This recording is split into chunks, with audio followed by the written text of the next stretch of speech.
I think we undersell how important representation is sometimes. Representation is really important. Just seeing someone that looks like you and has been through your experience means a lot. It can be the same talk on how do you navigate school systems. But if that person is of color, it's different when you know that you're already a minority from the standpoint of race, ethnicity. And then now you also know that you have this label of being disabled or having Tourette's or whatever label you want to use. Welcome to The Uptick, brought to you by the New Jersey Center for Tourette Syndrome and Associated Disorders, empowering children and adults through education, advocacy, and research by sharing the stories and experiences relevant to the TS community. Hello, and thank you for joining us on this episode of The Uptick. I'm joined here today with another Michael. His name is Michael Chichioco, and he's a second-year medical student at the University of California, San Francisco. He's also a board member of the Tourette Association of America's Northern California and Hawaii chapter. Michael, it's awesome getting to speak with you today. Hey, Michael. Thanks for the introduction. Thanks for having me on. Absolutely. Here. Great to be here. I'm looking forward to it. Michael, I was first introduced to you at the 2022 TAA National Conference in Minneapolis. Led a session on your story growing up, your family being from the Philippines. You were born and raised in the States. You had a really powerful presentation around how Tourette is perceived in different cultures, in different ethnic communities and low-income communities. Wanted to bring you onto the podcast to dive into some of the stuff you discussed a little more. It's a topic we really need more people to know about. I really appreciate all the work you've done to bring awareness to this. First, you want to do maybe a little bit of a rundown on that presentation you gave and a bit of a summary of what your big mission was that you brought to everyone. Yeah, great. Yeah, thanks. So, happy to talk about that. So again, I guess some context for myself. I have Tourette Syndrome. I was diagnosed when I was 14. It takes probably since I was about 5. And I'll get into, that gap and what caused that gap. I think there's a lot of things about what caused that gap between when I first presented with tics to when I got diagnosed. As Michael had mentioned in the intro, I'm Filipino. My parents were born and raised in the Philippines. I would say close to 80-90% of my family is still in the Philippines, and a lot of them are from there. I was born in California and Los Angeles, and I definitely identify as being Filipino American. The mission of the talk, it was titled something along the lines of navigating Tourette syndrome and culturally related challenges or something like that. The idea is to shed light and bring awareness to kind of the diversity in many senses. In this sense, I was specifically talking about cultural diversity and ethnic diversity within Tourette syndrome. How does that impact everything from your literal identity? And I talked a lot about intersectionality. Intersectionality is the concept of how do all of your identities work together, right? Whether that's your ability, identity, cultural, race, gender, socioeconomic, where you live, where you're from. How do all of these work together to kind of then create your experience? So that from one end, but also from a systemic structural, that's something that I really wanted to highlight. Culturally speaking, in the Philippines, especially my parents, like growing up when they did, the society and structure there was not built to kind of raise awareness about neurological, psychiatric conditions, mental health, things like Tourette's just didn't exist, wasn't recognized. And when I was here in the US, raised by a very traditional Filipino family, they're not trained to look for these signs. They're not trained to even believe that these signs are real. And that influences everything from when do I bring my child to the doctor to once I go to the doctor, my family didn't even want to, it was shameful to even accept the diagnosis, to talk about that diagnosis. And I feel like that is an experience that maybe not everyone with Tourette syndrome has with their family. And it's really going to be dependent on their culture and their background.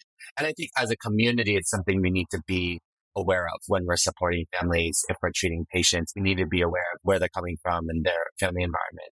So that was kind of the mission of my talk at that conference, to just start that conversation. I love that. Do you want to talk a little bit about your earlier years? I remember you said tics started when you were around 5 or so, but it took a number of years, I think you said 14 or so, before you got that official diagnosis. Do you want to walk us through that story and what that was like? Yeah, sure. Best as I can remember, when I was around 5, I think my very first few tics was, I know I would clear my throat and I would roll my eyes and then I would just kind of twitch or move my head very slightly. And that was kind of it. Sometimes I would do a weird thing and bend down with my knees. Nothing super obvious. It was very, very subtle, very subtle. And that was kind of it. And to me, I always say this when I talk about Tourette's to people. I didn't think anything was wrong. I mean, how do you know, right? How do you know that nobody else is doing that? So to me, it was no different than when I was a kid, at least, right? It was no different than when you sneeze, when you cough. Like, okay, like I'm sneezing, I'm coughing. Okay, I have to do quote unquote this tick, right? But I didn't even have the language for that. So me, I wasn't complaining about it. It wasn't severe enough at that time, but it bothered me. I wasn't complaining about it. Even people around me, because it was still relatively minor in terms of how it compared to other people, no one really said anything other than my parents. I mean, so often be like, "Oh, why are you like making that sound? Or why are you making that noise? Or why are you doing that?" And that was kind of it. When I was a kid, I really didn't think anything of it. I think I look back now and I'm like, "Huh, interesting." But in that standpoint, I mean, that's all there was to it. So I was around 5. Yeah, I'd say around 6th, 7th grade. So I was maybe about 10, 11, 12, that kind of age range is when my tics started getting more noticeable. Like all the throat clearing sounds, the grunting, the sounds were louder. I was also repeating a few words, not like complex sentences or anything, but definitely just saying a word or saying a few words and repeating that. A little bit more complex tics, like motor tics, like I was clapping, jumping, and just kind of more visible. And we didn't get treatment for that or anything yet. But that's kind of when I started hearing things, whether that's, getting bullied at school or family members, especially family members, just saying like, really confused. Like, what are you doing? What is that? And start getting in trouble. To me, I started to think, okay, there is something wrong, but not something wrong kind of intrinsically because I feel like something's wrong. I just feel like something's wrong because everyone's telling me. So everyone's telling me that I shouldn't be doing this and no one else is doing this. I mean, I feel fine, but everyone else doesn't. So that's kind of where the problem's coming from. Maybe when I was about 12, I remember I was at a soccer game and I was playing goalies. People were looking at me and that's when I really started kicking a lot more. It's pretty much all the same motor tics, just more and just more intense. So then my parents were like, okay, maybe something is. So then they brought me to the doctor. I think that's where I'll make one point where, from when my tics started getting worse to that point, that was maybe about 3 years where had a family been educated on Tourette syndrome or had this been more common for my family growing up, maybe they would have brought the kid to the doctors a little bit sooner. So I get there and my parents, it just didn't exist like socially as a concept. Like they just don't believe in it. I think it's very different now, but just the specific time that my parents and my grandparents and all of that went to multiple doctors, and I think a lot of people with Tourette's deal with this, but just not diagnosed properly. They thought it was either allergies or quote unquote phase or just had no idea. People listening are probably familiar with what suppressing means. I was suppressing my tics and the doctor was like, well, I can't see it. So, so I don't know what's going on. I was probably around 12 then and it just kind of kept getting worse. At that point, I just didn't care. Again, I keep harping on this because to me, it didn't matter. It only mattered because other people cared about it. Other people were making fun of me for it. My parents were, saying things. Family members were not being the nicest about it. So that's why it mattered to me. I think around 14 was when I think my parents finally, they were Googling some things. So they started to Google, but like, oh, this is just really interesting now. We don't know what's going on. So then I think they pieced together that, oh, maybe could be neurological. And then we went to a neurologist and we were able to get diagnosed. I was going to ask what the next part then around how your parents reacted to that. I know when I was diagnosed, actually kind of similar to you in that I didn't see it as that big of a thing. I was, it's something I do. I twitch, I don't know why other people don't do this, but I do it. I just feel this urge to do these twitches and make like a throat clearing noise or a humming sound, squeaking noise. I was diagnosed then and my parents had a much bigger reaction to it than I did. They were, oh no, what does this mean in terms of his studies? Can he go to college? And those questions that I think many parents would naturally have out of concern for their kids, those were a lot more prominent to them than it was to me. I was like, okay, I got a name for it now. Okay, but I'm still, still the same guy. It didn't really affect me having that Tourette label that much. Do you want to talk about that experience for you? When you got that diagnosis, did you still have the attitude of, it's just Tourette, still the same guy, it's whatever I do? And then also, how did your parents react to that diagnosis? For me, when I got that diagnosis, and it's what started a string of a very hard period in my life. Nothing changed in my symptoms, right? All that changed was now that I had a label. The neurologist was fantastic, by the way. But, when I was sitting in that office, kind of hearing this, I was 14 at the time. That's when it really sunk into me that I was like different. When I got that diagnosis of, okay, you have this condition, this label, this whatever you want to call it. And I still have a hard time with labels to this day. That's when I was like, okay, I'm not necessarily like everyone else. Like there is a difference between me and other people. Everything that everyone was saying about me being different, but it's not like I was different. And I think just hearing that from a doctor, getting a diagnosis, and that hit me. The best way I can describe it. It's just this sudden realization that, damn, I'm different. And to be honest, like, I'm talking about this now as a 25-year-old. I can put all of these reflections about how I thought I was feeling then. But truly then at 14, I literally was just thinking, oh my God, I'm like different from other people. And that's probably all that was going through my mind was just, shoot, like I'm different. For my parents, interestingly enough, and this is, I think, where the cultural part comes in. Now I know how my parents felt, but then I did not. Specifically Filipino families, it's common to not talk about things. It's common to put a face, put a front, not talk about issues, not talk about emotions, not talk about, literally just not talk about it. We talk about this all the time with some of my friends who are Filipino about how it's very common in Filipino culture to just sweep things under the rug and just not talk about it, literally pretend like it's not there. When I know that there's a lot of feelings, a lot of thoughts, a lot of whatever about it, because you can pick up on small cues that you can't hide.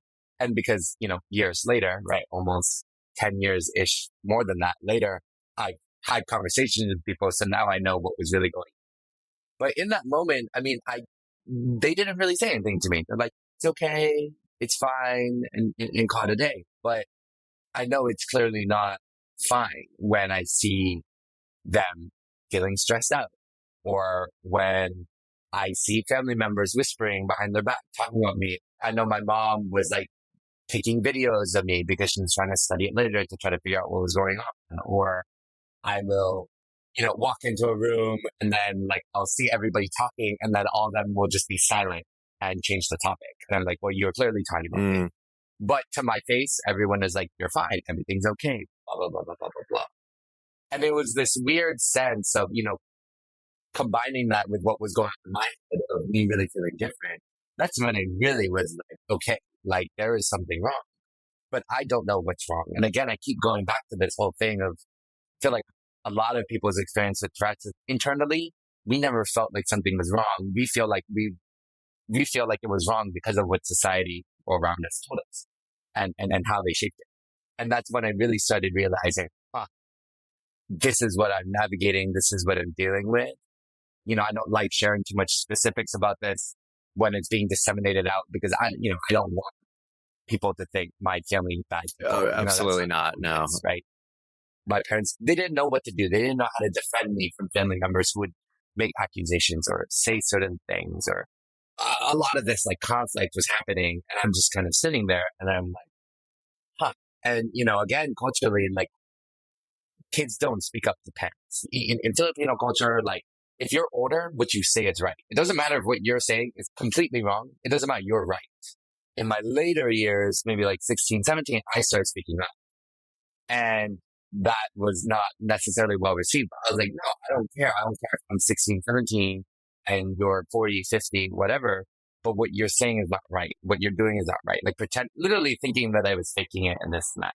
So it was interesting because it was this slow realization of how they were truly feeling, of them not accepting it. They didn't straight up tell me up front, we don't accept you. You're different. This is not right. We don't believe in it. They never even really told me that. It's trying to discover that on your own when you start realizing, like they don't actually really buy into this yet. They don't really actually believe this yet. And they didn't tell me that. And I think that was a very unique part of my experience that I don't necessarily think everyone goes through. No, and I imagine it can also be a challenge with getting the support that you need. A lot of people with Tourette are eligible for accommodations, or they might want someone to come into their classroom and speak about it, or they want to speak and be that advocate to their peers. Spoke to in elementary school to my fourth grade class about it. And it adds more complexity to that. As advocates, we want to say, get your accommodations. If you need them, use them and tell people about your Tourette, disclose, teach people about it. there's times we could be more sensitive to the real challenges. That can be hard to do in different communities where I think this may be seen as less of a priority, less of an issue.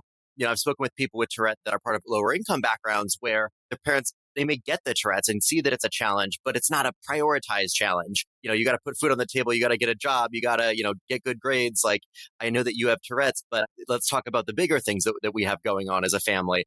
And I don't know if any of that affected you, but I think it underscores the fact that these challenges are really not talked about as part of our broader community, as much effort as we put into teaching people to be advocates and the wonderful work that we're doing there. I think we can be more sensitive at times to how challenging that can be and the barriers some people have to fully embracing what they need to be successful, owning them, their identity, themselves, owning their success. There's a lot of challenges there that I think we don't talk about.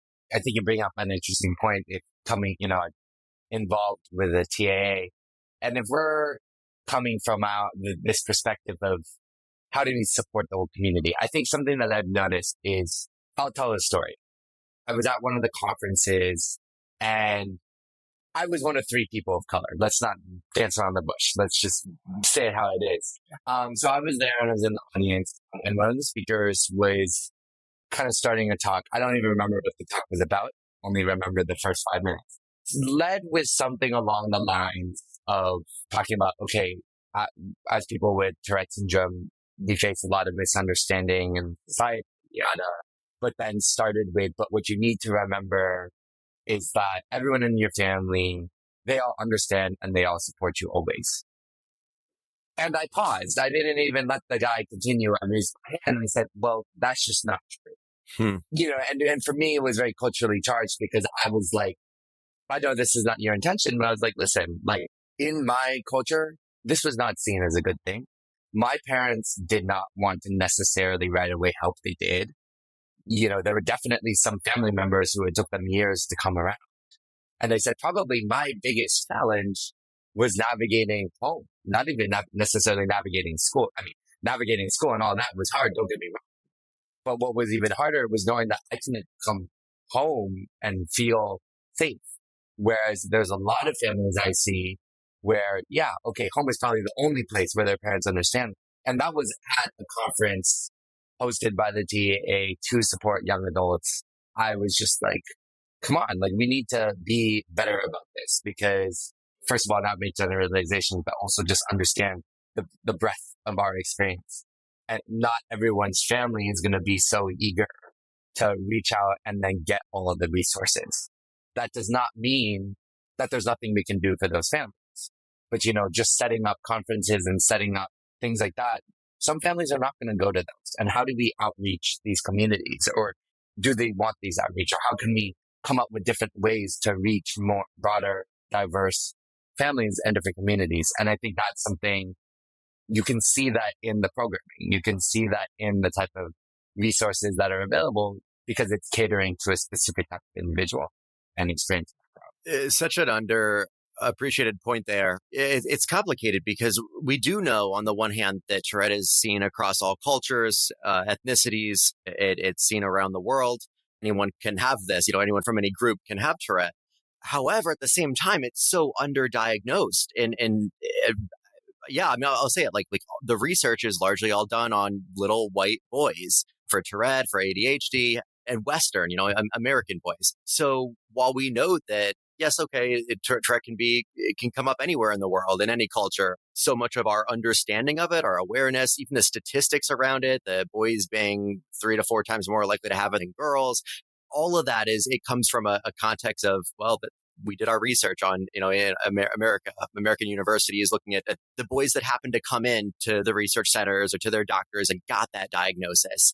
It's tough. It's like we're in some ways building a ship that's already set sail in the sense that we have the TAA, NJCTS, there's Tourette organizations around the world that are doing good work, but it's almost like there's a challenge now because we almost have to rewind because a lot of the people that we want to help were either never diagnosed or they never found us. They never found these communities. Or when they do find us, this is something we talked about, I think, at the conference, we may not have an article about Tourette that's in their language. So how do they how can we engage in the conversation? there's a lot of challenges there with building some of that ship that's set sail already. And I would love if there's any specific things that you have noticed. You go to the Tourette conference and you say, you know what, it is really missing a session on blank, or I could really use a support group around XYZ.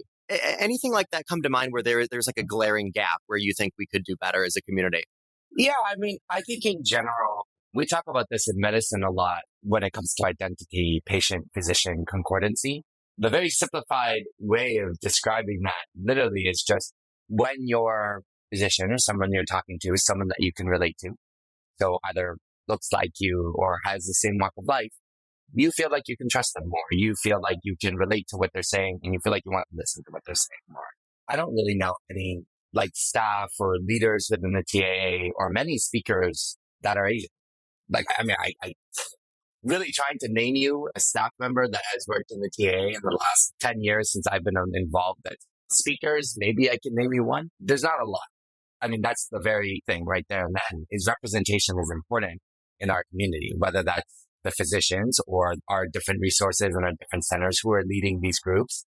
I mean, it is what it is. If you have a parent who is from a completely different cultural background and completely different experiences and thoughts and beliefs, trying to tell a family who has completely different cultural beliefs how to raise their kid, I mean, you're not going to get anywhere. It's just completely different. And that's not a fault of anyone. But I think for me, I love the conferences. I love the community. I love what I learned. I love meeting with other people and being in a space in which I don't feel different from a Tourette standpoint, but I absolutely feel different from a race ethnicity standpoint where I'm like, yeah, I definitely still feel like my experience is still on the outside now, just in a different way. I think we undersell how important representation is sometimes. Representation is really important. Just seeing someone that looks like you and has been through your experience means a lot. Even if it's the same talk, it can be the same talk on how do you navigate school systems. But if that person is of color, that's different. And an example of how I say that is, and this is where I'll come back to intersectionality, the idea of your different identities interacting with each other and intersecting with each other.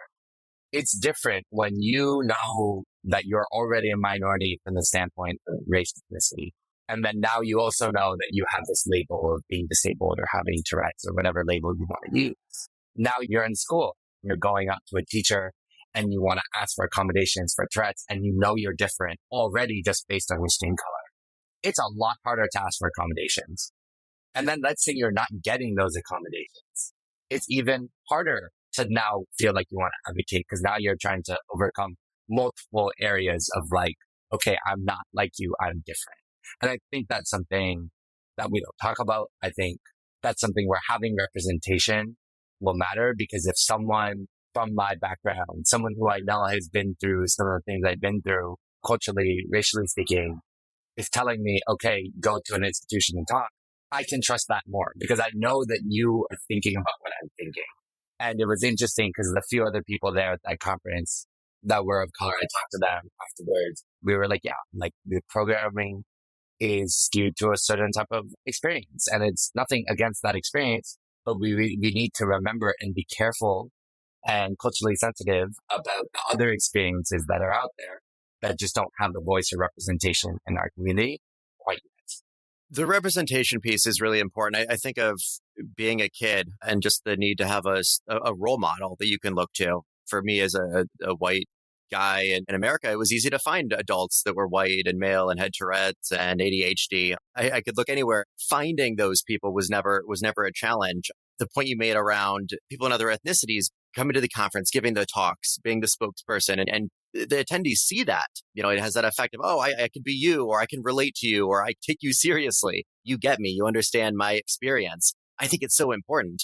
At the same time, I want to be sensitive to the fact that the burden is not all on you to build this culturally diverse, culturally aware perspectives and advocacy on Tourette. I mean, that burden is on all of us. And I shouldn't even call it a burden. It's a responsibility of all of us. So like on the one hand, it is extremely important to have diverse speakers at conferences and diverse advocates going to schools, becoming youth ambassadors. On the other hand, I think all of us play a role in shaping Tourette advocacy and presenting and highlighting a more culturally comprehensive view of what Tourette can look like. a topic that comes up in a lot of these podcasts I do is the idiosyncrasy of Tourette, the various mixtures of tics we each have, the individual differences in co-occurring conditions that we have. I think we're good at addressing that, or decent at that. The next frontier is ethnic, cultural, geographic variances that I think all of us can talk about that more, and bring those examples to light. What I'm hearing is something I've tried to do in my presentations is mention this. I make a point to say that whether you get diagnosed or the support you get as a student in school, or how easy it is for you to get a diagnosis, accommodations, etc. There's so many factors that go into that. It's not as simple as just going and finding a doctor. For people in rural America or rural parts of the world, that can be difficult. Do you have any thoughts on how people like me, white allies, advocates, people with Tourette, can do a better job bringing in more of that culturally well-rounded perspective of Tourette? Is it simply a matter of highlighting the diverse experiences and stories, or is there more that we can do? That's a great question.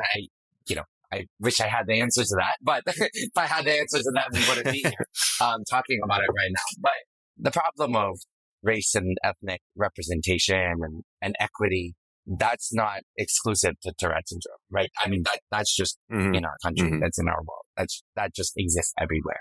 So, and I think that's what's difficult, because really what we're asking is not just within the Tourette community, we're just asking, okay, how do we deal with, racial and ethnic inequity in our country, right? And that's going to really depend geographically where you are, right? It's going to be very different on the West Coast, East Coast, Midwest, and the South, right? It's going to be very different. It's a challenging topic because across the whole country, we are dealing with that. Within the Tourette community specifically, one, I think it's understanding this is not going to happen overnight. This change is not happening overnight. I think right now, the very first step is literally just talking about it.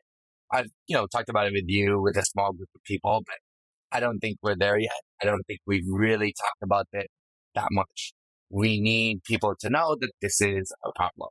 When we are thinking about serving our community, we need to serve the whole community. I mean, I think from a geographic standpoint, from a TAA standpoint, the TAA is very strong in certain areas and I think is less strong in certain geographical areas. Like I think the presence in the East Coast is really strong. I think the presence in the West Coast is a lot less. And I think it really just starts first with just, okay, let's really thoroughly look. What is the composition of our current active community of the TAA? Where are all of our centers of excellence located, right? Who are our patients that are coming in there? Where are our family, who's our leadership for all the support groups? What are their identities, right? What are socioeconomic status? Let's just understand where are we? Because I don't even think we're there yet, right? Before we even talk about solving a problem or fixing a problem, we need to know what the problem is, right? I can say this anecdotally. Oh, I feel like there's not enough representation, but I don't have a number.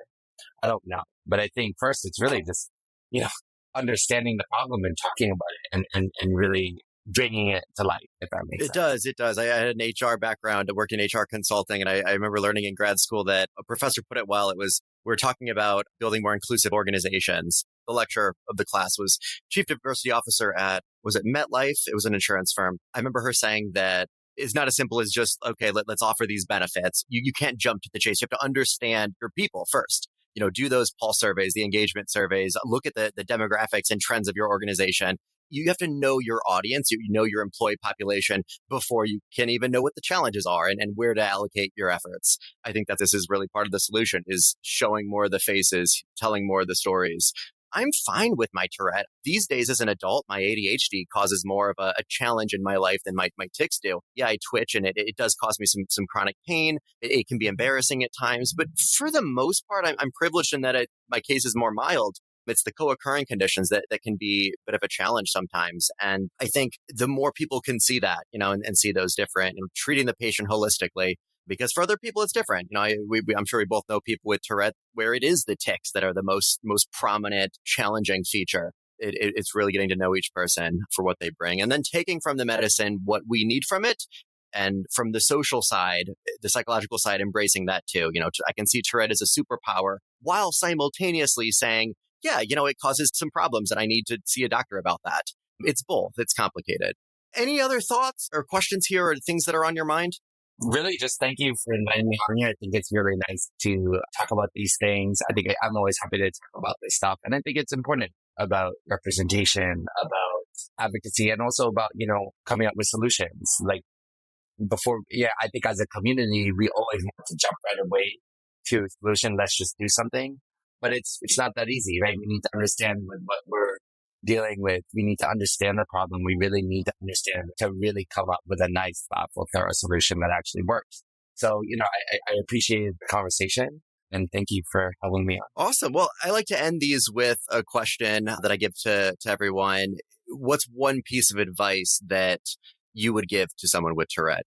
And I know that there's a lot that could be said on that. What comes to your mind when I ask that?